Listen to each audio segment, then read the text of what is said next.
I am very sorry, ನೋಡಲಿಲ್ಲ ನಿಮ್ಮನ್ನು. Please, I am very sorry, ತಪ್ಪಾಯ್ತು, ನನ್ನನ್ನು ಕ್ಷಮಿಸಿ.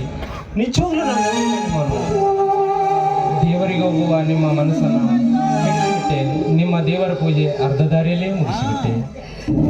ದೇವ್ರಿಗೆ ಹೋಗ್ತಾ ಇರುವಂತ ಅಡ್ಡ ದಾರಿಯಲ್ಲಿ ದೇವರ ಪೂಜೆ ಆಯ್ತು.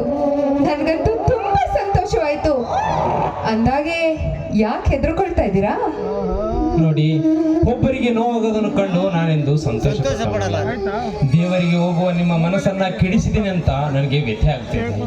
ಅದರಲ್ಲಿ ಬೇರೆ ಅರಿಶಿಣ ಕುಂಕುಮ ಬೇರೆ ನಿಮ್ಮ ಬಟ್ಟೆಗೆ ತಲೆಗೆ ಸಿಡಿಸಿದೆನಲ್ಲ, ಅದಕ್ಕಾಗಿ ಹೆದರಿಕೆ ಆಗ್ತಾ ಇದೆ.